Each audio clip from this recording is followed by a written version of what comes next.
Dice la leyenda que antes las verduras y hortalizas eran mejores. Así que vamos a viajar al pasado, en la venerable Academia de Agricultura de Francia. Aquí es donde reposa la memoria de las verduras de antaño. Entre dos viejos tratados de agronomía nos topamos con un tesoro. La tabla de composición de los alimentos, de hace 60 años.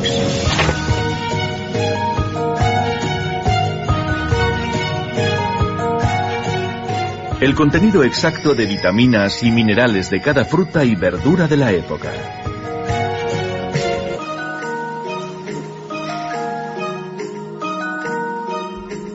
Y se nos ha ocurrido una idea muy simple: comparar estas viejas cifras con las de hoy.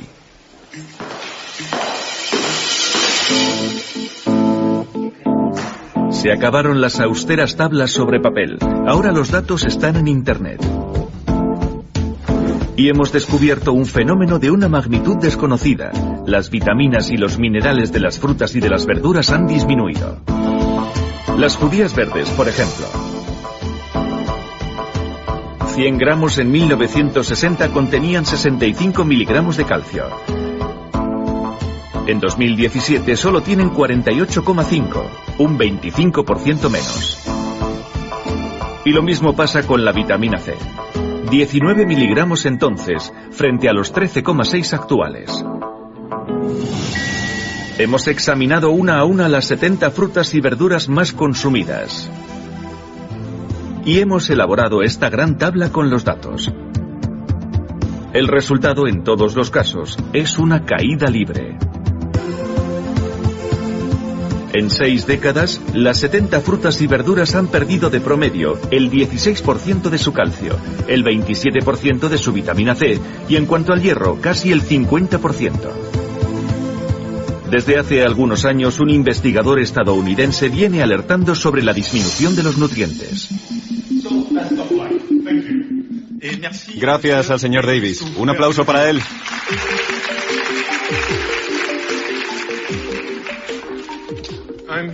Estoy aquí para hablarles de un tema importante que la mayoría de las personas ignora: el declive nutricional de los alimentos.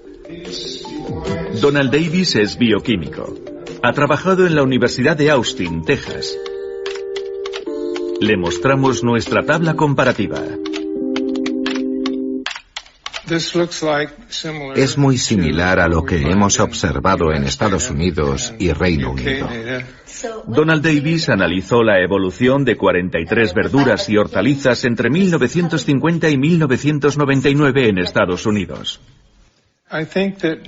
He llegado a la conclusión de que, en gran parte, ese descenso está causado por el incremento del rendimiento. Cuando el rendimiento aumenta, hay menos nutrientes por peso en el producto. Muchos científicos agrónomos desconocen hasta qué punto es importante ese descenso y sus efectos, algo un poco vergonzoso. Ellos siempre buscan aumentar el rendimiento. Si la agricultura moderna hubiera conseguido mejorar el sabor y los nutrientes, les habríamos oído hablar más de eso. El tomate es una de las hortalizas que ha sufrido la mayor caída de nutrientes. Una cuarta parte del calcio y más de la mitad de las vitaminas. Para comprender esa disminución, debemos remontarnos al origen de la vida, antes de que el fruto crezca. La semilla es lo que determina todo. Radio Sapiens, una radio profesional al alcance de todos. Al alcance de todos. Al alcance de todos. Al alcance de todos. Enfermedades desmielinizantes. Cuando la causa de la enfermedad es una formación inadecuada de mielina, nos encontramos ante una enfermedad de tipo desmielinizante. Según la Clasificación Internacional de Enfermedades Desmielinizantes del Sistema Nervioso Central, SNC, se encuentran esclerosis múltiple, neuromielitis óptica, o síndrome de Devic, leucoencefalitis hemorrágica aguda, encefalomielitis diseminada aguda, esclerosis difusa, esclerosis concéntrica, enfermedad de Valo, mielinosis central pontina, etc. Para cualquier consulta, pueden dirigirse al siguiente email: consulta@joseramonllorente.es. Bienvenidos a Radio Sapiens, la radio científico-cultural divulgativa. radiosapiens.es.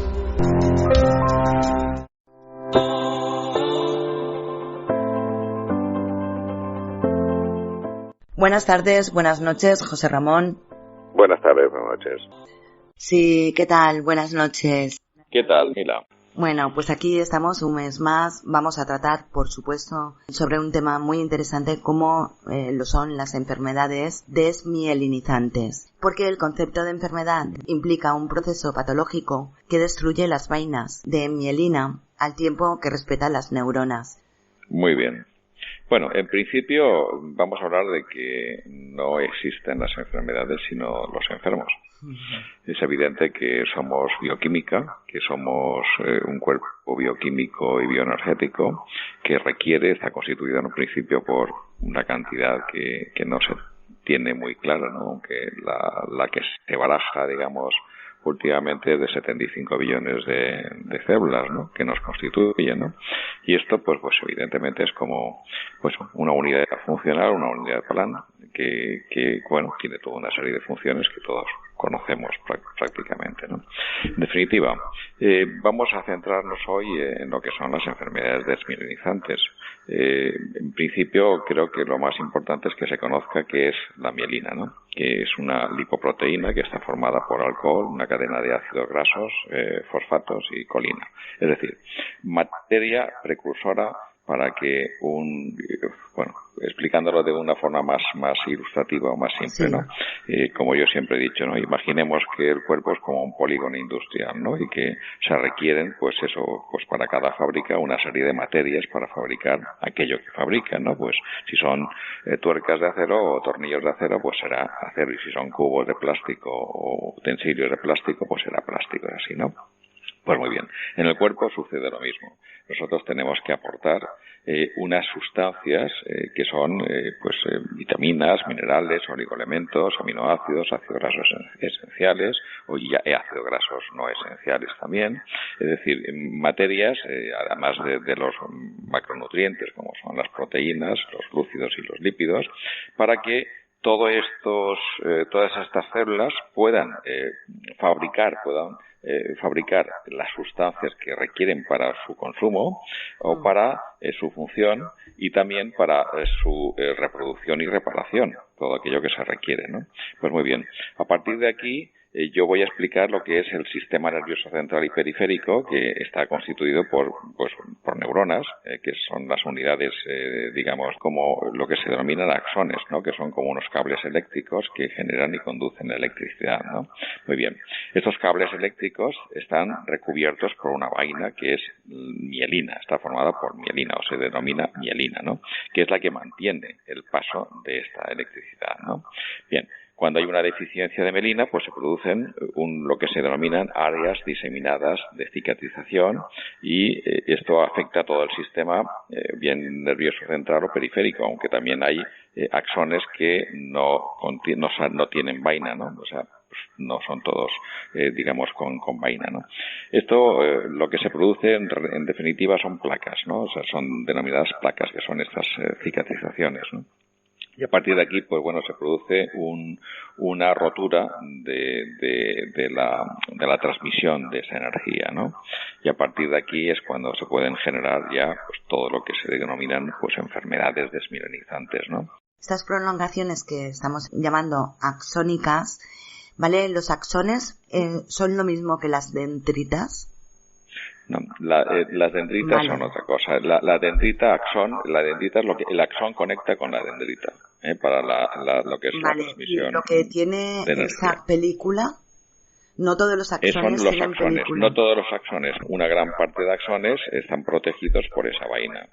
Entonces, hay también axones que están desprovistos de esa mielina porque no la necesitan, no funcionan con la misma. Por lo tanto, hay axones con mielina y axones sin mielina. Vale. Exactamente. Bien, ¿y qué pasa? ¿Quiénes son? Como yo decía antes, dentro de ese polígono industrial que es el organismo, obviamente hay en este caso el sistema nervioso central, vamos a suponer que es una industria, es una enorme fábrica que se encarga de fabricar pues la mielina, y para ello, ¿qué es lo que necesita? Pues ese alcohol, esa cadena de ácidos grasos, ese fosfato y esa colina, ¿no? Muy bien, ¿y quiénes son? Hay unos operarios que en el sistema nervioso central son los oligodendrocitos, y que este caso son los encargados de producir la mielina, de fabricar la mielina, ¿no? A partir de estas materias que hemos dicho. Y en el sistema nervioso periférico son las células de Schwann, es decir, que tenemos unos operarios llamados oligodendrocitos en el sistema nervioso central y otros en el periférico llamadas células de Schwann, que son las que van a fabricar a partir de esas materias que deben de estar presentes en el organismo, pues lo que es la vaina de mielina, la mielina para formar la vaina en este caso, ¿no? Pues muy bien. Cuando hay deficiencias, en este caso de las materias precursoras, pues sin lugar a dudas se van a generar multitud de enfermedades desmielinizantes. Pero las causas son múltiples. Está claro que se conocen algunas, se cree que son otras, se estudian muchas y hay multitud de hipótesis, pero todavía hoy se le denomina las enfermedades desmielinizantes de origen idiopático, es decir, desconocido. Aunque se le atribuye, pues, en algunos casos a virus, a bacterias, a toxinas, a un exceso de grasas saturadas, por todos los trabajos que hay, ¿no? En definitiva, ¿no? Pero siempre he dicho que es multifactorial. Está claro que aunque hay algunos que hablan también de factores genéticos y demás, yo diría que siempre es, de acuerdo con la epigenética, es el estilo de vida de la persona y las deficiencias que pueda generar en su bioquímica. Una deficiencia, por ejemplo, de ácidos grasos omega 3, en este caso el DHA, y bueno, teniendo DHA se fabrica el EPA, por lo tanto es el más importante, el DHA, este ácido graso que es esencial. Una deficiencia del mismo puede originar perfectamente esa desmielinización. No, es muy curioso. Mira, yo creo que has dejado muy claro esta parte fisiológica de lo que está compuesto. Pero para entender mejor, si te parece bien, vamos directamente con algunas de las patologías más reconocidas a este respecto. Por ejemplo, todo el mundo habrá oído hablar de la esclerosis múltiple. ¿Qué? Ah, sí, sí, claro. La esclerosis múltiple, obviamente, múltiple porque tiene, o también en placas, que se denomina esclerosis múltiple o en placas, es porque está afectando a múltiples axones y está provocando, pues en función de qué áreas esté, digamos, dañando, pues a diferentes sistemas, ¿no? Que no pueda, pues, mover las piernas, que no pueda mover en un momento dado. De nuestro cerebro salen 12 pares de nervios craneanos. 12 pares de nervios craneanos que son como si tuviésemos la central de energía vamos a suponer que somos España, y bueno, hay una central de energía que está en la cabeza, que está en Madrid, vamos a suponer que sea así, y de ahí salen pues una serie de cables, 12 por un lado y 12 por otro, en total 24, que llevan la energía pues a Barcelona, a Bilbao, a Zaragoza, a Valencia, a Alicante, a Madrid, o sea, a diferentes lugares, ¿no? Entonces, claro, hay unas áreas que, bueno, esos cables, al no tener la protección, la energía no pasa, y al no pasar, no se transmite, pues no llega, y al no llegar, pues los músculos, ten en cuenta que un músculo lleva una arteria y un nervio. Pues muy bien, puede estar muy bien el músculo y puede estar muy bien la arteria, pero si el nervio, que es el que le da la energía, no transmite esa energía, pues el músculo al final se atrofia porque no tiene actividad. Y entonces se va perdiendo la función, ¿no? Entonces se deja de caminar o se deja de... Perdona, sí, y todo esto es que me estoy intentando entenderlo visualmente. Todo esto viene por esos axomas que no tienen vaina, que no tienen esa vaina de mielina. No, sí tienen la vaina, los axones sí tienen la vaina. Lo que ocurre es que la tienen pues con placas, la tienen con cicatrices, y esas cicatrices cortan la energía, impiden que se transmita la energía. Es decir, se han dañado. Es decir, tú imagínate un cable eléctrico, lleva una envoltura de plástico, ¿no? Lleva esa envoltura. Pues imagínate que esa envoltura pues sea necesaria para que el impulso eléctrico se lleve a cabo. Bueno, pues al no producirse, al no estar en este caso en los axones, esa materia que es la materia que recubre ese axón para impedir la fuga y que se realice la correcta transmisión del impulso eléctrico, pues no se realiza. Entonces, cuando se llama esclerosis múltiple, es porque está afectando a múltiples áreas, áreas de desmielinización, ¿no? Y que dentro de lo que es el sistema nervioso central. Y por eso, bueno, a cada persona pues le irá afectando en mayor intensidad o menor intensidad en función de la cantidad de placas y la ubicación de esas placas, ¿no? Afectará a unos sectores, como decía antes, pues bueno, si son los sectores de que conduce la energía a Zaragoza o son los que conduce a Barcelona, ¿no? O a diferentes áreas, ¿no? Pues esos se quedarán sin electricidad, y al quedarse sin electricidad, pues no tendrán la función que tenían. Pues es tan simple como esto, ¿no? Es muy simple, es en la forma que lo estoy intentando explicar. Es decir, la unidad del sistema nervioso central es la neurona.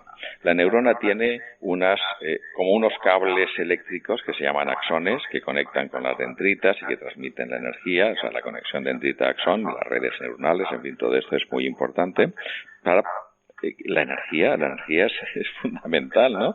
Por eso he dicho antes, he empezado diciendo que somos un cuerpo bioquímico y bioenergético, o sea, energético. Por lo tanto, tenemos multitud de funciones energéticas sin las cuales no funcionaríamos.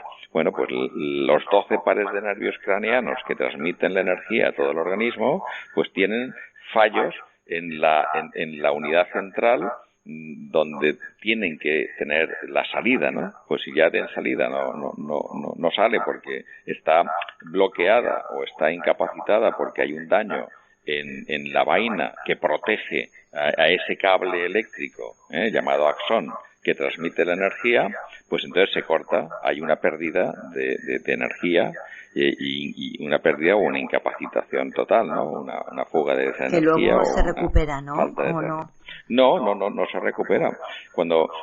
En principio, cuando se forman esas placas, es muy difícil, no quiero decir que sea imposible, ¿no? Porque por hay eso casos en los que se ha demostrado que el tratamiento es muy complicado, el tratamiento. No creas tampoco, no es complicado. Vamos a ver, nuestro cuerpo está vivo, nuestro cuerpo está constituido, como os he dicho, por células que tienen su actividad, se reproducen, intentan repararse o se renuevan, ¿no? Entonces, es evidente que con el tiempo, si nosotros aportamos los nutrientes específicos y creamos las condiciones adecuadas, porque también una baja inmunidad puede hacer que, como decía antes, pues virus, bacterias, una alimentación cargada de residuos tóxicos, de pesticidas, herbicidas, plaguicidas, fungicidas, de materias morbíficas creadas, es decir, a partir de alimentos cárnicos, de alimentos procesados, de alimentos muertos, pues es una alimentación hipertóxica, es una alimentación que va a generar mucho residuo y que va a dificultar la buena función, nutrición y la buena, en realidad el buen orden funcional de todo el organismo, ¿no? Entonces, la gente comete muchos errores por desconocimiento, ¿no? El estilo de vida, pues va al supermercado y compra todo aquello que le gusta y no tiene conocimiento de nada más que le gusta, ¿no? Es lo que le excita por sus características organolépticas, pues sus terminaciones nerviosas de la boca, ¿no? Dice, oye, esto me gusta, esto me encanta, esto me satisface, ¿no? Entonces, pero no tiene el conocimiento respecto al valor nutricional ni tampoco a los desechos que pueda generar, ¿no? Ni las deficiencias que pueda conllevar, ¿no? Un consumo prolongado de este tipo de alimentación o ese estilo de alimentación, ¿no? Entonces, es un conjunto de factores, ¿no? Pero principalmente se ha demostrado que ni tan siquiera los genes, salvo que hayan algunos daños genéticos, los genes, que sea, digamos, la expresión de los mismos una causa de tipo heredado, ¿no? O sea, genéticamente heredado, ¿no? Que son la predisposición de herencia, ¿no? Se ha demostrado que se puede evitar esa predisposición esa expresión de los genes ante situaciones de, no sé, de familias con cánceres o familias con desmielinizaciones o otros tipos de patologías, ¿no? Y es porque se ha demostrado que aquí es donde entra la epigenética, que es la causa principal, el estilo de vida, el tipo de alimentación, la falta de ejercicio, la falta de, bueno, incluso de beber agua, el consumo de alimentos totalmente muertos, impuros y sobrecargados de toxinas o productores de toxinas. Entonces y bueno, el comer deprisa, en fin, todo lo que hemos hablado siempre, ¿no?, respecto de la enfermedad. Por eso he empezado diciendo que no trata enfermedades, sino tratamos de hablar de enfermos, ¿no? Enfermos porque son unidades funcionales, unidades de plan, seres humanos que han descuidado por desconocimiento o porque no han sido capaces, por sus debilidades o por las razones que sean, de llevar una alimentación saludable, pero principalmente es el conocimiento. Como decía Buda, el mal viene de la ignorancia, ¿no? El desconocimiento es el causante principal. Y luego, que la industria alimentaria pues busca la forma de que, bueno, los alimentos gusten, y potenciando su sabor con multitud de potenciadores del sabor, como es bueno, hay multitud de ellos, ¿no? Un glutamato monosódico, por ejemplo, ¿no? Sus diferentes formas que estimulan el sistema nervioso, nada más llegar a la boca, y se expanden y bueno, provocan una excitación en el sistema nervioso, una descarga de dopamina, que les encanta. Es decir, esto está buenísimo para que se repita. Pero el valor nutricional no se tiene en cuenta. Es algo que realmente en el tema de la alimentación lo que prevalece es el que guste, para que se repita. Conciencia un poco extraña, como que parece ser que no hay que preocuparse por nada, por lo que estás, o sea, todo lo que hay en el mercado, como es bueno, pues te lo comes y ya está. Y luego también la cultura, o sea, dejarse llevar siempre, en todo momento. Efectivamente, ¿cómo el gobierno va a permitir que una cosa que sea nociva? O sea, como se vende es bueno. Y luego también las culturas, que yo he visto gente, no, tú tienes que comer esto y lo otro porque lo comía mi abuela, lo comía mi bisabuela, y nos hemos criado estupendamente bien. La fuerza de la cultura hace muchísimo. Sin lugar a dudas, pero son los hábitos, exacto, lo que se heredan también, ¿no? Los hábitos del estilo de vida, los hábitos, y es que esto, bueno, era el estilo de mi abuela, o el estilo de mi madre, ¿no? Y se han copiado esos patrones y se siguen exactamente igual, ¿no? Y entonces, claro, pero pues se siguen ¿cómo no va? Pues es muy complicado. Tal y como lo estás planteando, que es la verdad, lo estamos diciendo siempre en todos los programas. Simple, es súper simple. Que hay mucha ignorancia. O sea, no pensamos lo que estamos comiendo y nos dejamos llevar. Las recomendaciones que puedo hacer en estos casos es simplemente, vamos, lo más importante es proponer una dieta pues rica en verduras, en hortalizas, en vegetales, en brotes, alimentos vivos, alimentos que tengan la capacidad, como decían los sacerdotes asclepiados del siglo IX antes de Jesucristo, que el alimento muerto mata y destruye y el alimento vivo genera vida, ¿no? Son los biofotones, ¿no? Lo que realmente ha demostrado la ciencia, ¿no? Que contienen los alimentos vivos, ¿no? Además de que se encuentran ahí las vitaminas y muchos nutrientes que cuando sometes a una temperatura a la mayor parte de los alimentos crudos, pues obviamente los matas, los destruyes, porque hay muchas vitaminas que se denominan termolábiles porque son sensibles a determinadas temperaturas, ¿no? Por ejemplo, muchas de las vitaminas del grupo B a partir de 40 grados centígrados se destruyen. Con lo cual, si tú hierves un alimento, tú los metes a temperaturas elevadas, pues tú destruyes muchos de sus nutrientes, además de que esa energía biofotónica también te la vas a cargar, ¿no? Entonces, bueno, son formas de energetizar también el organismo, ¿no? Entonces hay que eliminar todo lo que sean proteínas de origen animal y las grasas saturadas, eso es lo más, o sea, las fuentes de proteínas tienen que ser siempre de origen pues natural, ¿no? Como mucho pescados, pero de frutos secos, legumbres, pero bien bien combinadas, ¿no? Con muchas verduras, para facilitar su metabolismo, ¿no?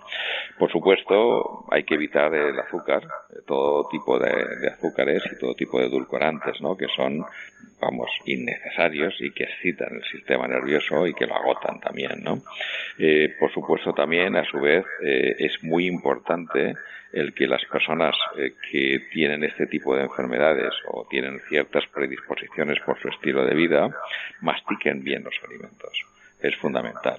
Y sobre todo, fíjate, dentro de todo ello, yo he dicho que el omega 3, el DHA, es uno de los más importantes, pero no podemos desconsiderar que no solamente son neuronas lo que nos constituyen, aunque en este caso es la unidad funcional del sistema nervioso y de los axones donde se generan esas deficiencias de mielina y las placas, ¿no? Y por lo tanto las enfermedades que van a generarse, ¿no? Pero hay que verlo todo en un conjunto de unidad funcional, en una unidad de plan, porque esto es como una orquesta, ¿no? Nuestro organismo. Entonces todos los músicos tienen un papel que interpretan esa obra, ¿no? Que es la vida, ¿no? Y por lo tanto unos más que otros menos, pero todo es necesario. O sea que para que se pueda las células de Schwann o los oligodendrocitos puedan fabricar la mielina, no solamente basta que se tenga esas sustancias de alcohol y la cadena de ácidos grasos y el fosfato y la colina, sino que hacen falta también que todo el sistema, esas a su vez se nutren, porque eso lo fabrican, pero esas a su vez se nutren de otros elementos, ¿no? Y vitaminas del grupo B son fundamentales, ¿no? Porque en todas las cadenas, las rutas metabólicas llevan implícitas vitaminas del grupo B. Entonces, la vitamina B12, la vitamina B6, es decir, toda la familia del grupo B siempre. Y estas, por supuesto, o se toman en cápsulas, o se toman en alimentos crudos, alimentos vivos, alimentos que lo contengan, ¿no? Pero cuando se ha llegado a una situación de una patología desmielinizante, sin lugar a dudas las cantidades que se requieren no se van a cubrir en ningún momento con una alimentación. Se tiene que complementar, eso lo tiene que hacer un profesional. Conozca muy bien cuáles son las necesidades que esa persona, en función de su idiosincrasia, de su individualidad bioquímica y su afectación, pues requiere, igual que aquellos minerales y aquellos otros nutrientes que se requieren, ¿no? Pero tiene que verlo desde una visión holística, ¿no? Es decir, vamos a ver cómo está su dentadura y vamos a ver cómo la usa, vamos a ver cómo metaboliza los alimentos, en qué condiciones los consume, si lo hace recién llegado del trabajo agotado, cansado, excitado, cabreado, malhumorado. Es decir, pues todas esas cosas influyen, ¿no? Hay que desnudar el alma de una persona y conocer incluso los miedos, los temores, lo que genera ansiedad y lo que genera estrés, y conocer todo lo que desnudar, ¿no? Esa persona y conocerla en su totalidad, ¿no? Y entonces ayudarle a que se cambie toda esa bioquímica y se intente reparar. Yo, por supuesto, tengo casos realmente, y quiero que conté en una ocasión el caso de una persona, ¿no? Que tocaba el violín. Eso sí, creo que lo recordarás, ¿no? Sí. Y era justamente por una esclerosis múltiple, ¿no? Entonces, esa persona, su neurólogo, en el momento en que le hizo un TAC y vio las placas, le dijo: tú, chiquita, tendrás que olvidarte de tocar el violín, porque tú tienes una enfermedad desmielinizante y que para él, de acuerdo con lo que le han enseñado, no tiene curación y por tanto va a ir progresivamente a más, ¿no? Es lo lógico, ¿no? Y entonces, ahora le está afectando a unos dedos que los tiene como dormidos, como si fueran acorchados, pero luego le irá afectando más y al final pues no podrá efectivamente tocar el violín. Pues yo, cuando vino a la consulta y me dijo que desayunaba café con leche y que a media mañana tomaba café con leche, que algunas veces no comía y tomaba café con leche, que por las tardes tomaba café con leche, que algunas veces no cenaba y tomaba café con leche, y que entre café con leche como mucho podía tomar alguna hamburguesa, patatas fritas y Coca-Cola, etcétera, pues yo ya pensé y dije entre mí, tú tocarás el violín, siempre que evidentemente sigas las instrucciones de cómo debes de cambiar, ¿no?, tu bioquímica y cómo tienes que tratar ese organismo, ¿no? Y bueno, han transcurrido pues yo creo que unos 25 años, ¿no?, y sigue tocando el violín. Entonces, claro, le siguen haciendo pues cada año o cada 2 años pues un TAC y dicen, pues bueno, las placas algunas están, otras no están, otras han disminuido. Entonces hay cambios, pero lo cierto es que la enfermedad no avanzó y que sí hubieron mejorías, ¿no? Este es un caso, pero hay muchos más. Hay también de pianistas y hay también de personas, pues de electricistas y de escayolistas y de mucha gente que pues le ha afectado estas enfermedades desmielinizantes y que tratadas adecuadamente, siempre que no se haya llegado a una fase de no retorno, y vuelvo a explicar, no es tratar el síntoma o los síntomas, es tratar la multitud de causas que en todo organismo hay, la multitud de factores que están interviniendo, desde una acidosis metabólica a una deficiencia de micronutrientes específicos muy vitales para que no haya ninguna, digamos, pérdida o ruptura de un enlace que es fundamental en una ruta metabólica, para que no hayan fallos de ningún tipo, y crear unas condiciones en esa bioquímica, en todos los medios acuosos, tanto en la sangre como en la linfa, como en el suero, como en los humores, de mucha fluidez, de mucha limpieza, vamos a decir, ¿no?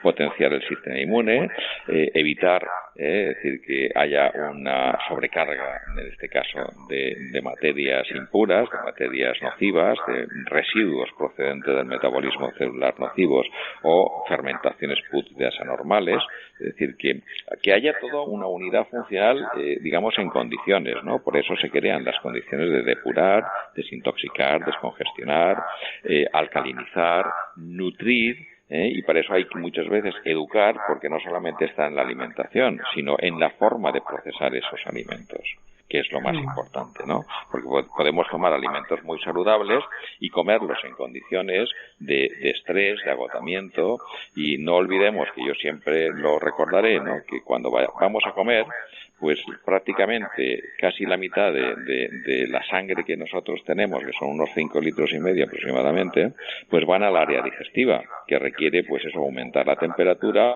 y mucha energía para la función del metabolismo, ¿no? Bien, pues tenemos que masticar correctamente los alimentos, tenemos que romper las estructuras proteicas y fibrosas, quimificándolas e hidrolizándolas correctamente con las diastasas salivares, es decir, con la saliva, para que les den tiempo a mandar información al interior a través del cerebro de la necesidad de jugos gástricos, pancreáticos, hepatobiliares que se requieren. Es decir, hay multitud de nutrientes en el estómago, se forma una cantidad de ácidos que son fundamentales, y enzimas que son vitales para todo ese proceso, ¿no? Es decir, la bromelaína, la papaína, la tripsina, la quimotripsina, pero también a nivel del páncreas exocrino, pues hay lipasas, amilasas, proteasas, celulasas, que son las encargadas de ir mejorando, rompiendo esas estructuras para absorber correctamente los nutrientes. Bueno, pues cuando una persona agotada, excitada, se dispone a comer, estresada principalmente también, porque esto provoca estrés, la energía está en la periferia, provocando una excitación neurovegetativa y neuromuscular que requiere mucha sangre. Entonces, claro, la hipófisis dice, madre mía, aquí yo no voy a soltar sangre, porque si suelto sangre, pues me voy a quedar, se va a derrumbar como una estructura, ¿no? Entonces, bueno, la sangre que llega al área digestiva es muy poca. Y entonces, claro, no se puede estimular todos los sistemas y llegar a un proceso digestivo correcto, con lo cual es deficitario. Por muy saludable que sea ese alimento, por muy bien, no vamos a poder absorber correctamente los nutrientes. No olvidemos lo que yo siempre he dicho. Se puede estar sobrealimentado, pero malnutrido. Comer es algo voluntario y nutrirse es algo involuntario y que depende de toda una serie de procesos. A partir de aquí, cuando conocemos, digamos, las deficiencias, cuando conocemos los malos hábitos, las malas costumbres, los errores que las personas están cometiendo, es cuando podemos, digamos, ayudarles a corregir. Y cuando podemos incorporar nuevos hábitos más saludables, pero esto sería ya, digamos, el mantenimiento. Cuando se tiene que tratar a una persona, tiene que ser mucho más, como diría, más riguroso, ¿no? Es decir, hay que detoxificar, como decía, hay que alcalinizar, hay que incorporar alimentos con unas cualidades muy específicas para obtener un resultado muy concreto, que es lo que se pretende para mejorar esa bioquímica en general, nutrir adecuadamente, pero claro, tú no puedes nutrir si antes no depuras, no descongestionas, ¿no?, los sistemas.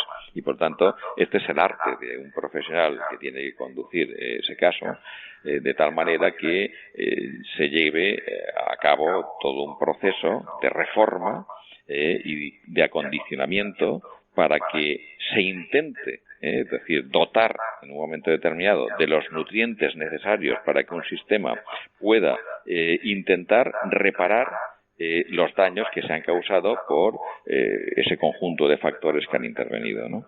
Por lo tanto, va a depender de la buena dirección y de el llevar a la práctica por el paciente, por la persona en concreto que padece esta disfuncionalidad, todo el tesoro en forma de conocimiento que le transmita el profesional. Si no es así, como decía Madame Blavatsky, el ser y el saber son dos líneas que tienen que ir paralelas. Por lo tanto, el profesional es el conocimiento y el ser es la persona que sufre, digamos, por el desconocimiento o por las razones que sean, pues esa patología o esas disfuncionalidades, ¿no? Ese es el arte, en definitiva, de conducir y ayudar a la gente a que pueda intentar mejorar, o al menos, ya te digo, en el peor de los casos, paralizar, que no vaya más el proceso, ¿no? Estoy pensando la previsión que tienen para 2030-2050, que bueno, va a desaparecer del mapa del consumismo la carne propiamente dicha.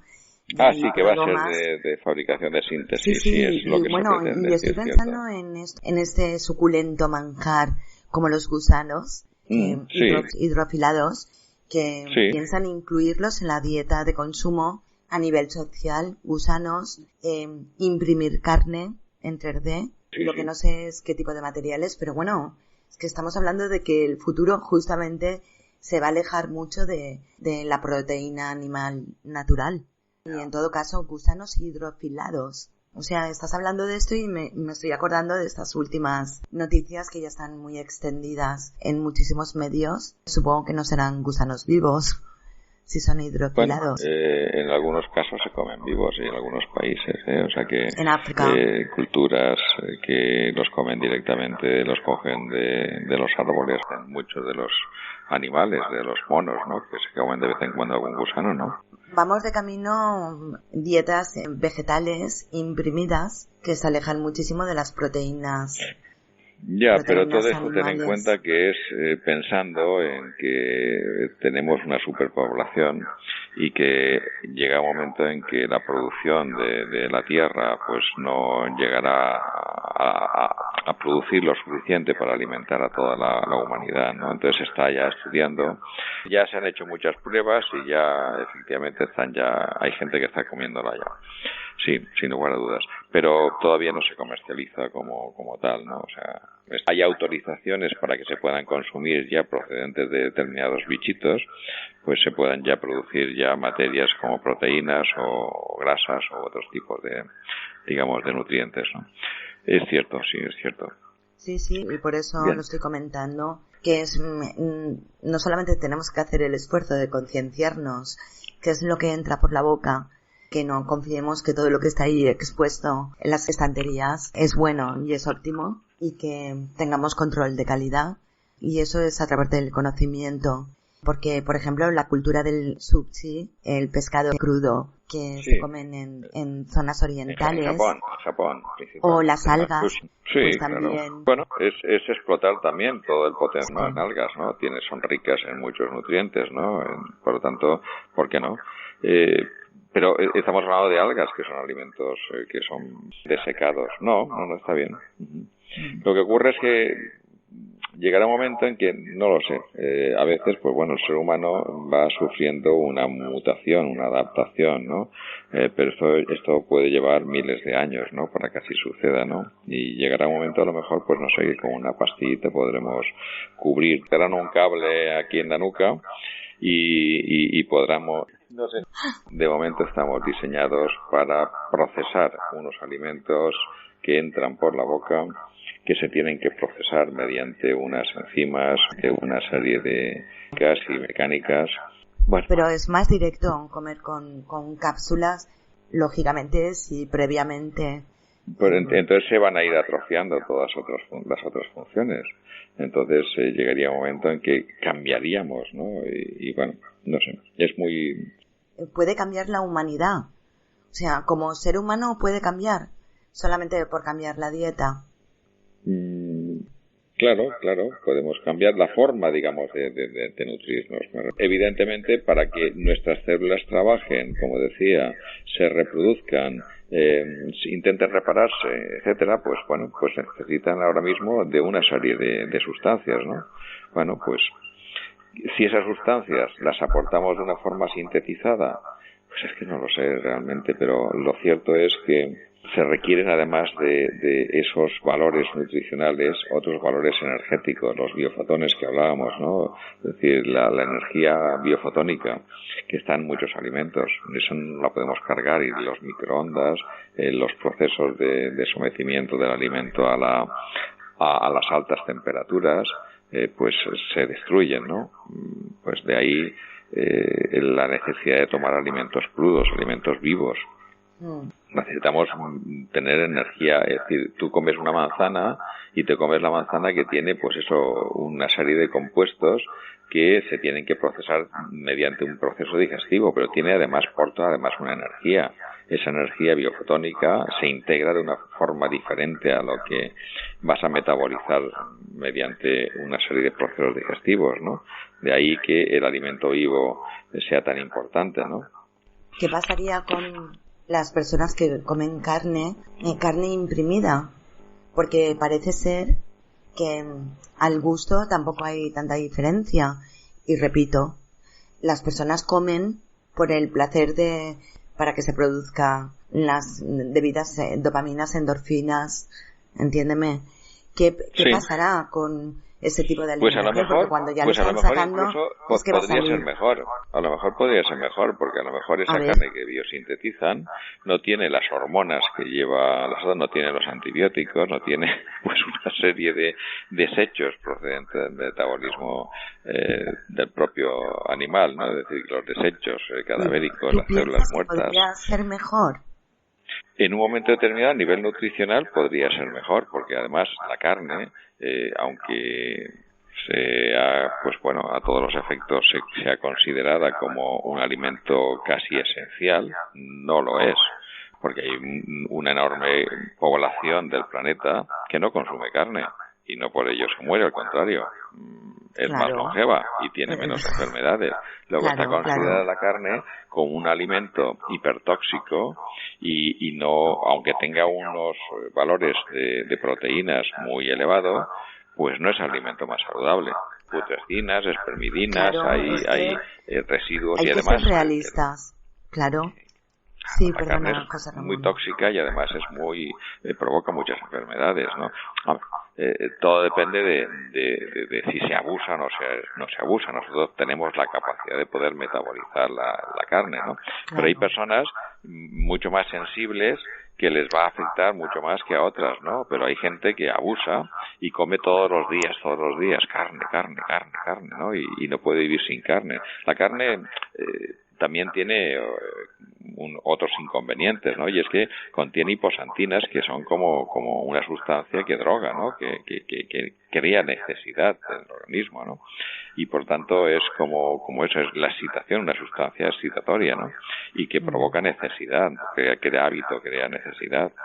Y no es lo más saludable, ¿no? Pero eso la gente también lo desconoce, ¿no? Y entonces piensa que, bueno, dentro de su creencia, que la carne es vital para vivir, y no lo es, ¿no? Se puede vivir, o sea, sin carne.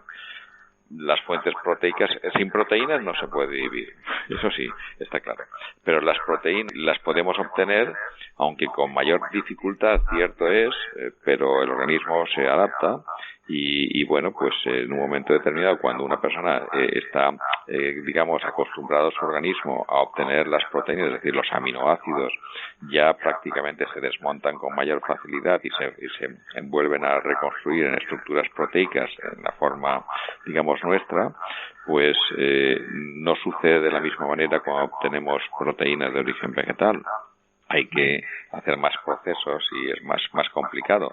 Y una persona que come carne todos los días, no se le puede de repente quitar la carne y dar alimentos de otra naturaleza proteica, porque en este caso su organismo no está acostumbrado a poder extraer esos aminoácidos y procesarlos para formar estructuras proteicas, ¿no? Entonces hay que hacerlo de una forma progresiva, salvo que haya una patología que requiera, obviamente, quitarla de inmediato y crear unas necesidades y adaptar ese organismo o aportar, en este caso, proteínas de otra naturaleza más fáciles de asimilar, ¿no? Es decir, que esto es también importante que se conozca. Sí, para que no se desmoralicen los que quieran cambiar su conducta. Menos veces a la semana y luego pues tomo pescado, en fin, hay que hacerlo de una forma inteligente, de una forma con conocimiento, y para eso también se requiere un profesional que sepa conducir esa situación. Pero en definitiva, estas enfermedades desmineralizantes y cualquier tipo de enfermedad están originadas principalmente por el estilo de vida. Y ese estilo de vida, también sumado a la forma de pensar, de sentir y de ser, que a su vez depende de nuestro buen funcionamiento o mal funcionamiento del intestino, porque podríamos decir que ahí es donde se fabrica nuestra forma de pensar, de sentir y de ser, independientemente de que tengamos digamos, inculcados, ¿no?, una serie de conocimientos y, por lo tanto, de valores sobre las cosas, ¿no? Entonces, ¿cómo reaccionamos ante las cosas? Es decir, esas formas de pensar, de sentir y decir, de reaccionar y de alimentarnos y el estilo de vida en su conjunto van a ser los que de alguna manera nos disfuncionen y nos lleven a generar todo este tipo de patologías, ¿no? 14.000 patologías descritas, entre las raras y las normales, ¿no? Y atribuidas unas a bichitos y otras a que te ha tocado. Y eso no es así, es porque todo tiene sus múltiples causas, sus múltiples factores que han participado en que se originen esas disfuncionalidades o esas denominadas enfermedades, que son en definitiva etiquetas que dentro de lo que es la medicina alopática pues están descritas de una forma muy correcta, específica, que indican la naturaleza de la disfuncionalidad o de la que es la enfermedad y la ubicación exacta de dónde se está produciendo, ¿no? Y eso es un lenguaje simplemente, y son etiquetas, ¿no? Etiquetas. Pero que en realidad, para la gente de la calle, la gente de a pie, pues el que se diga que tiene tal enfermedad o cual enfermedad, pues eso les va a provocar evidentemente un miedo, una situación de pánico que a su vez va a repercutir en todo el organismo. Muchas veces se les dice a una persona que tiene predisposición a una determinada enfermedad y basta que se le diga para que pueda generarla solamente con su pensamiento. Sí, luego, la iatrogenia existe. Te puedes morir solamente porque te digan tiene un grado de dificultad. Sí. Es eso, que se genera un programa y lamentablemente pues se lleva a cabo en la mayor parte de los casos. Es decir, usted tiene 4 meses de vida. Causa un impacto, lo mismo que está ocurriendo con el tema de las vacunas.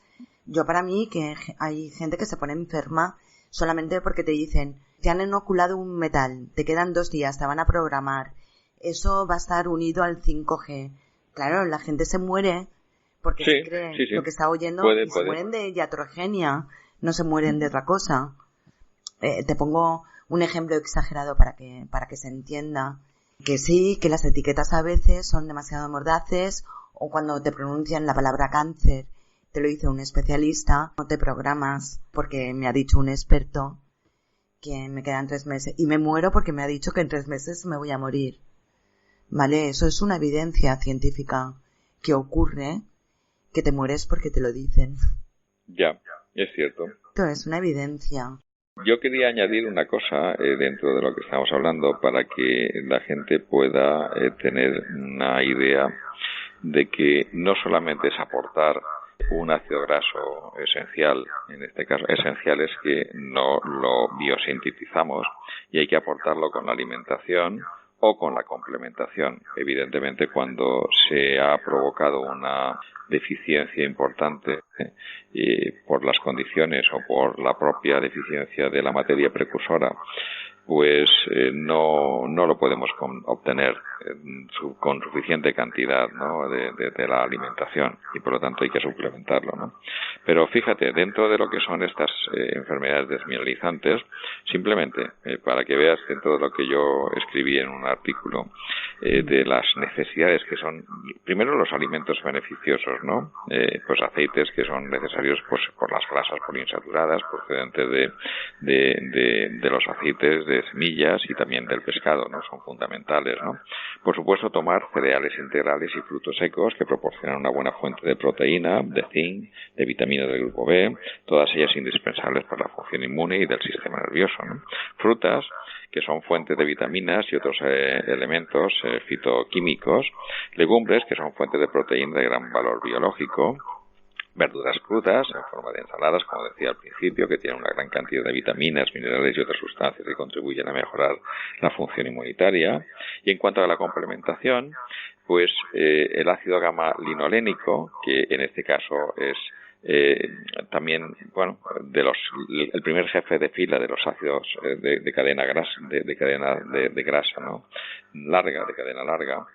Entonces, el ácido linolénico, el ácido lipoico, el adenosin trifosfato, que es el ATP, que también produzcan, ¿no?, otros alimentos que lo contienen. Esta es una molécula de energía, pero que tiene también otras actividades, ¿no? Y luego, pues los aminoácidos de cadena ramificada, la leucina, la isoleucina y la valina, que son fundamentales también en estos casos. La beta-1,3-glucanos, que son unos tipos de polímeros de glucosa poliramificados y que tienen funciones muy importantes también en el sistema inmune. Los bioflavonoides, que son potentes inhibidores de la lipoxigenasa, que es una enzima que convierte el ácido araquidónico en leucotrinos, que son inflamatorios. Pues bueno, en definitiva, coenzima Q10, que asegura la metabolización de otros nutrientes, complejo de minerales, que son, bueno, pues todos los más importantes, 20 minerales, pues aportar ahí, ¿no? El DHA, y que como yo dije antes, si aportamos EPA, vamos a perder DHA. Si aportamos DHA, que es el ácido docosahexaenoico, vamos a obtener EPA, que es el ácido eicosapentanoico. Entonces, es más importante siempre el DHA, ¿no?, y no el EPA. El fosfatilicerina es una sustancia, procedente del fósforo, que, digamos, da velocidad a la conexión axón-dendrita-axón, es decir, que da velocidad a esa función. El fosfato de colamina, el GABA, que es el ácido aminobutírico, que también es importante para determinados movimientos musculares involuntarios y los espasmos musculares, además de que esta sustancia está considerablemente disminuida en los pacientes con este tipo de enfermedad, el GABA. La glicina y la L-teanina, que también, y la L-treonina, que son aminoácidos importantísimos, el octacosanol, que mejora la evolución de la enfermedad y retarda la aparición de los brotes, el selenio, que también es un mineral que, bueno, tiene una actividad importante en la glutatión peroxidasa, la vitamina B1, que favorece el desarrollo y mantenimiento del tejido nervioso, la vitamina B12, que es muy frecuente su deficiencia, y también en estos casos en los que tienen la esclerosis múltiple es importante aportarla en grandes dosis, la vitamina B13, que tiene una actividad paliativa sobre los síntomas degenerativos de la enfermedad, la vitamina C y la E, que tienen una peroxidación lipídica, aumentando los requerimientos de estas vitaminas. También la D suele ser una vitamina que presenta niveles bajos también en estos pacientes, aunque es en la mayoría de patologías, es algo casi que está afectando a la mayor parte de la humanidad, ¿no? La rodiola, que es un adaptogénico que refuerza la actividad mental, incrementa el aporte de sangre a los músculos y al cerebro, y además mejora la resistencia ante el agotamiento. El ginkgo biloba, que mejora la microcirculación cerebral de la lateral izquierda-derecha, es un neuroprotector y antiagregante plaquetario. La hechizanda, que también es otro adaptógeno. En definitiva, hay multitud de sustancias y bueno, no solamente es la dieta, sino que es la complementación, y claro, no serían todos, sino serían algunos que según los datos que posea el profesional, pues pueda entender que por el tipo de hábitos dietéticos y el estilo de vida en su conjunto, pues tenga más deficiencias de unos que de otros, ¿no? Y a qué sistema le está afectando más que a otros, ¿no? Entonces, cuando se aportan en las dosis adecuadas estos tipos de complementos, yo digo que no se pueden obtener con suficiente cantidad para que tenga un mecanismo de acción terapéutico procedente de la dieta. Y te pongo los ejemplos típicos, ¿no?, que yo pongo muchas veces a los pacientes, ¿no? Pues imagínate que, y esto es una realidad, ¿no? El brécol es, sin lugar a dudas, un potente, anticancerígeno, ¿no? Que produce la apoptosis de las células cancerígenas, es decir, produce la muerte, ¿no?, de las células. Pero ¿qué parte del brécol, no? Pues un indol, el indol 3-carbinol, un componente que tiene este mecanismo de acción. Pero claro, eso ya lo conté en una ocasión, ¿no? ¿Qué cantidades se requieren para que tenga un mecanismo de acción terapéutico? Pues sería de un brécol fresco, pues por lo menos 37 kilos. Concretamente eran 37 kilos y medio de brécol. Es imposible que una persona se pueda comer tal cantidad de brécol diario, ¿no? Bueno, pues para este caso, pues hay capsulitas con el indol 3-carbinol, también con otros componentes, que van a facilitar en su conjunto, ¿no?, una serie de complementos que van a facilitar una serie de reacciones bioquímicas que se requieren en dosis terapéuticas, no en dosis nutritivas, ¿no? O sea, una cosa es, nutrir, la otra cosa es tratar terapéuticamente, ¿no? Es donde la medicina ortomolecular tiene el papel más importante. Ortomoleculares en sus dosis justas y necesarias, ¿no? Orto, del griego, pues justo, ¿no? Molecular, en su justa medida.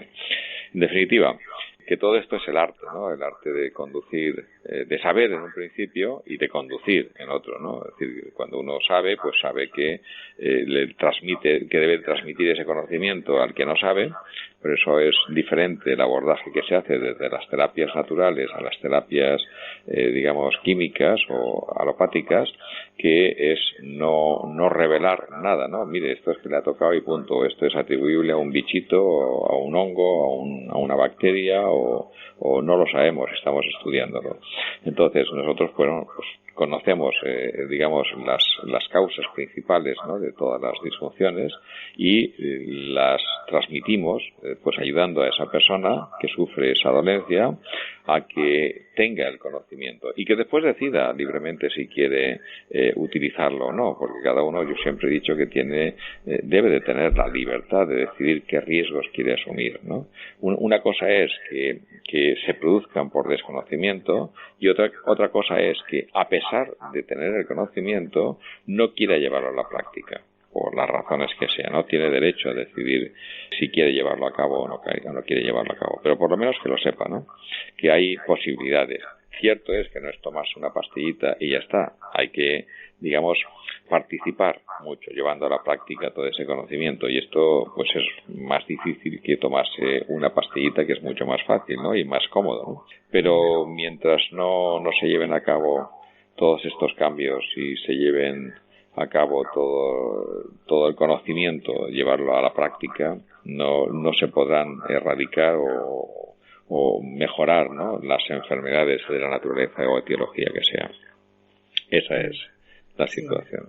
Esa presentación que hemos hecho en un principio con un documental de TV2. Es cierto es cierto que han cambiado mucho, pero es porque se ha agotado la tierra por sobreexplotación. Pero y eso también hay que tenerlo en cuenta. Sí, sin lugar a dudas. Por eso cuando nos encontramos ante una patología muy seria, sea del tipo que sea, pero que sean patologías serias, se requiere, nosotros recomendamos siempre alimentación ecológica. Por un lado, porque tiene más valor nutricional. Y por otro lado, porque no tiene todos esos fitosanitarios que, de alguna manera, el cuerpo también tiene que combustionar, simplificar, derivar y expulsar. Entonces, todo esto es un gran trabajo que tiene que hacer el organismo y no está para ello, que se agote o que tenga más actividades, ¿no? Hay que evitar que gaste, tenga fugas de energía, hay que intentar concentrar toda la energía en procesos de reparación, ¿no? Entonces, se requiere una alimentación de origen ecológico, principalmente, ¿no? Bueno, igual sí que va a ser interesante. Has comentado que igual la carne imprimida, si está debidamente tratada con los nutrientes adecuados, igual es más beneficiosa. Sí, podría serlo. Igual también comer en cápsulas en un futuro lejano, pues igual tiene las estructuras necesarias. Sí, eso iría cambiando igual nuestra forma de funcionar, y con el tiempo, con los cientos de miles de años, ¿no?, pues podríamos cambiar y tendríamos, pues eso, una alimentación exclusivamente de cápsulas. Podría ser que llegase ese momento. Directamente ya están empezando a tratar este tema a nivel social, a nivel político, incluirlo en la parte industrial poco a poco. O sea, se empieza por carne imprimida, también por gusanos hidrofilizados. Quiero decir que lo que sí que está claro, que la alimentación, la estructura de alimentación que hoy por hoy conocemos va a cambiar. O sea, que no estamos hablando de algo debe de cambiar, porque bueno, a la vuelta de 50 años pues vamos a ser 25.000 millones de seres en el planeta. Bueno, como has comentado antes, el problema es que no estén tratados debidamente, pero vamos a pensar que van a ser productos que están adecuados a las necesidades humanas. Sí, mira, tú imagínate, hay personas que están porque tienen una patología o porque han tenido un accidente y tal, y están en coma y llevan así, pues no sé, 10 años o más, ¿no? Y están alimentados pues por vía sanguínea, ¿no? O sea, mediante una conexión que se les aporta y no está el metabolismo digestivo no está activo. Pero se está haciendo llegar a la sangre lo que a través del sistema portal, porque no olvides lo que yo siempre he dicho, ¿no?, y es una realidad, de la boca hasta el ano es un tubo que, aunque pasa por dentro de nosotros, todavía no es nuestro interior, es lo que consigue atravesar el sistema portal y la vía hepática y llegar a la circulación sanguínea, lo que es dentro de nuestro cuerpo. Entonces se trata de procesar una serie de alimentos mediante una serie de reacciones bioquímicas, enzimáticas, etcétera, para que esos micronutrientes que portan esos alimentos se extraigan y lleguen a través de ese sistema portal a la circulación sanguínea para que nutran nuestras células. Si nosotros los aportamos directamente a la sangre, bueno, estamos cubriendo los requerimientos de nuestras células, ¿no?, la demanda que tienen y las necesidades que tienen. Bien, entonces, si se aportan mediante una serie de capsulitas todos esos nutrientes sin necesidad de un metabolismo digestivo, bien, pues llegará un momento en que, como la necesidad crea el órgano y el órgano crea la función, pues no será necesaria, porque tú te tomas una capsulita y ¿para qué quieres el estómago y para qué quieres todo el intestino y demás, ¿no? O, bueno, en este caso la capsulita también se tendría que metabolizar, pero es el aporte mediante, yo qué sé, pues directamente a las células. Directamente a las moléculas y a las células. Y la sangre ya la lleva, pues eso, te metes una inyección y ya pues llevaríamos ahí como un gotero, claro. Exactamente, pues eso, llevas ahí un sistema para que te pinches pues una vez al día o una vez a la semana todo lo que necesitas y ya está. Eso es ciencia. Eso claro, bueno, yo ese gesto yo sí que veo que va a cambiar, que una de las cosas que van a cambiar va a ser lo que conocemos hoy día. No digo toda la alimentación que conocemos, por supuesto que no, pero ya se están viendo notables diferencias en la intención, ¿vale? Sí. No quiero pensar negativa. Lo mismo que te he comentado antes, el tema de las vacunas. ¿Qué consigues con una persona que se ha vacunado ya? Estés de acuerdo, ¿no? ¿Qué consigues metiéndole miedo, diciéndole, ponte un imán, hazte un vídeo, te haces un selfie, me lo mandas? ¿Qué consigues? De alguna forma... Bueno, yo creo que la mayoría no tiene ni idea de por qué no dice, bueno, algo me han metido. Porque ha llegado un momento que en este presente conozco tanto gente que se ha vacunado como que no. Y la gente que se ha vacunado, que tiene información como yo y puede tirar del hilo, si se ha vacunado, no voy a meterle mal rollo de decir, te vas a morir, vas a tener una radiación con el 5G, ponte un imán. Yo me callo ya. No va a tener una radiación. Lo que va a hacer es recibir y transmitir probablemente, ¿no? Ya se ha vacunado a alguien, evidentemente es mejor callarse y punto, ya está. No generar en ella ninguna sugestión, ninguna idea. Se crea una situación y luego se crea una solución para esa situación. Estás escuchando Radio Sapiens. Digamos, desnutridos o que tienen unas condiciones... Somos muy mecánicos. Sí. Somos eso, ¿no? Sí. Bioquímica que cuando se altera, y las causas son múltiples las que se alteran, pues provocan esos desajustes, esas alteraciones que al final, cuando son ya graves, pues provocan el que no haya materia suficiente para que las vainas se puedan, digamos, mantener, y entonces se producen las calvas, y esas calvas se produce una cicatrización que se denomina placa, y esa placa corta, digamos, la transmisión del impulso energético, ¿no? O sea, eléctrico. Y a partir de aquí, pues ya tenemos los daños. No recibe el músculo en la otra parte, pues el impulso, y entonces se va atrofiando por mucha sangre y por mucho músculo que haya. Es decir, si no hay energía, no funciona nada. Y eso es lo que son las enfermedades desmineralizantes. Unas afectan a un sistema, otras afectan a otro, pero en definitiva, lo que hay que comprender es que esto no es porque te ha tocado y no sé, pues alguien te ha echado el mal de ojo y te ha tocado, ¿no? No, esto es porque hay una serie de deficiencias y unas condiciones adversas que han facilitado o favorecido el que esto suceda. El estilo de vida en su conjunto, por eso es la epigenética ahí tan importante, ¿no? Es decir, que no son ni tan siquiera los genes, sino que es el estilo de vida en su conjunto, ¿no? ¿Vale? Vale, muchísimas gracias. Vale, buenas noches. Mira, buenas noches, adiós. Vale, hasta luego. Enfermedades desmielinizantes, alimentos beneficiosos, aceites. Es necesario el consumo de grasas poliinsaturadas, procedentes de los aceites de semillas y de pescado. Cereales integrales y frutos secos proporcionan una buena fuente de proteínas, zinc y vitaminas del grupo B, todas ellas indispensables para la función inmune y del sistema nervioso. Frutas son fuente de vitaminas y otros elementos fitoquímicos. Legumbres son fuente de proteínas de gran valor biológico. Verduras crudas, en forma de ensalada, contienen gran cantidad de vitaminas, minerales y otras sustancias que contribuyen a mejorar la función inmunitaria.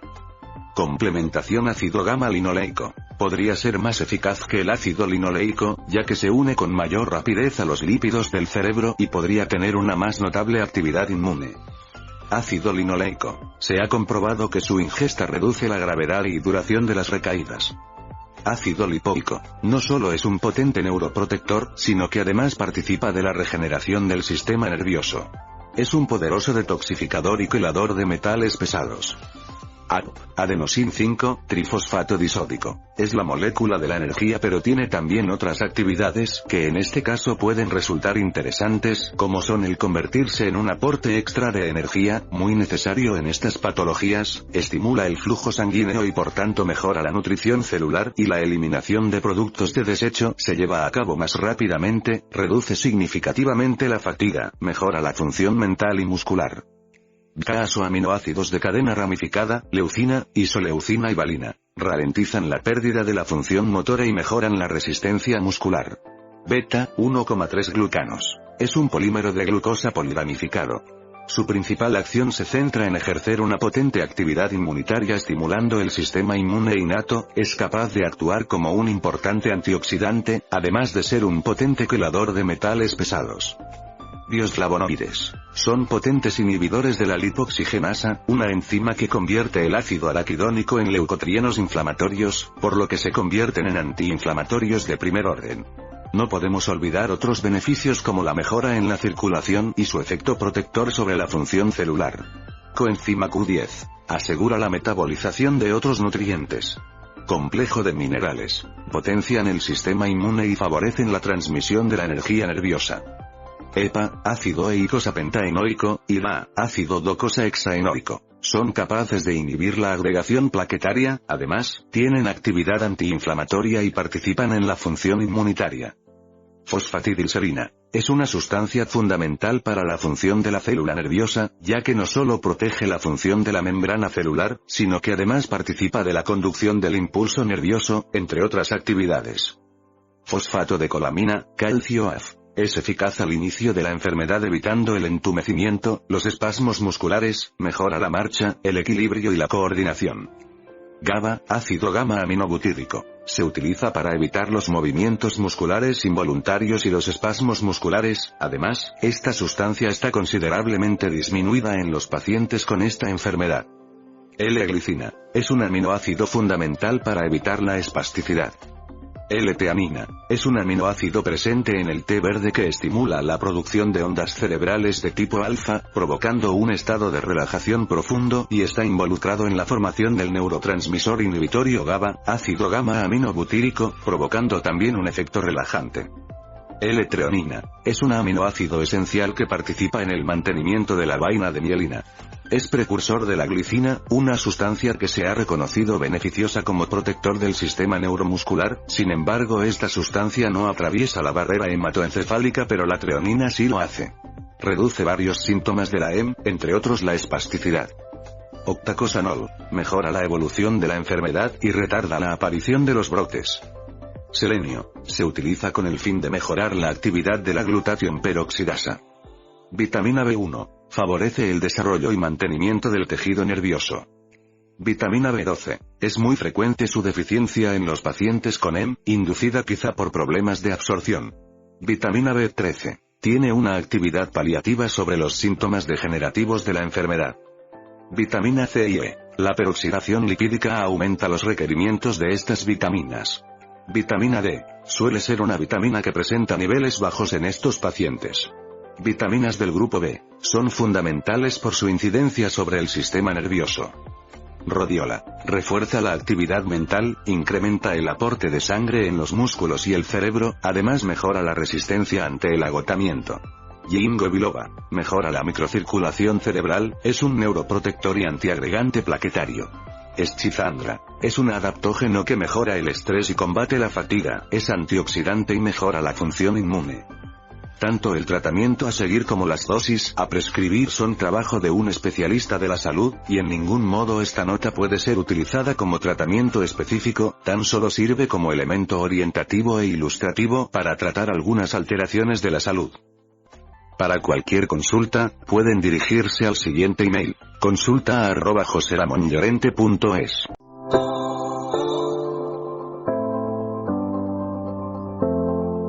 La nutrición o medicina ortomolecular utiliza sustancias que existen en el cuerpo humano de forma natural y necesarias para la vida, con el propósito de restituir el equilibrio nutricional del individuo. Estas sustancias se suministran regularmente por medio de vía oral, pero cabe también la posibilidad de suministrarlas vía endovenoso. Por lo tanto, la nutrición o medicina ortomolecular es la parte de la medicina dedicada a la rehabilitación celular, o dicho de otra forma, al restablecimiento del equilibrio químico del organismo. Dando la molécula adecuada en el momento justo, regulamos las alteraciones bioquímicas que aparecen en el organismo, permitiendo no solo tratar, sino prevenir la aparición de enfermedades. Este objetivo se consigue a través del uso de sustancias y elementos naturales como vitaminas, minerales, oligoelementos, aminoácidos, prebióticos, coenzimas, las cuales van a permitir un reequilibrio bioquímico, neutralizando estos efectos y mejorando la calidad de vida. Porque la nutrición o medicina ortomolecular se adapta a cada paciente, se acompaña siempre de un programa nutricional personalizado. Se intenta dar los nutrientes con la mayor biodisponibilidad posible. Además, cada persona tiene un equilibrio metabólico y la nutrición ortomolecular tiene la misión de que cada individuo alcance su mejor forma de salud a partir de su individualidad bioquímica. La nutrición o medicina ortomolecular se utiliza cuando queremos suplementar y ayudar a pacientes con déficits específicos, regular funciones biológicas, corregir déficits nutricionales crónicos provocados por una dieta pobre en nutrientes, actividad física, biología, tóxicos como el tabaco, polución ambiental, estrés. Los déficits crónicos o subclínicos suelen pasar desapercibidos y sin tratamiento correspondiente. Sin embargo, están relacionados con la aparición y la gravedad de ciertos síntomas triviales como cansancio, dolores, infecciones crónicas, dermatitis, hasta enfermedades más severas como el cáncer, el envejecimiento o enfermedades degenerativas. Mantener una nutrición óptima, previniendo enfermedades, desintoxicación y drenaje, la aplicación de tratamiento ortomolecular cuando la enfermedad se encuentra todavía en la fase celular o antes, es decir, cuando todavía es funcional, es una forma de aplicar preventivamente la nutrición ortomolecular. El doctor en naturopatía, José Ramón Llorente, nos ofrece un largo ciclo de programas de radio mensuales de nutrición ortomolecular, medicina ortomolecular, por supuesto desde radiosapiens.es.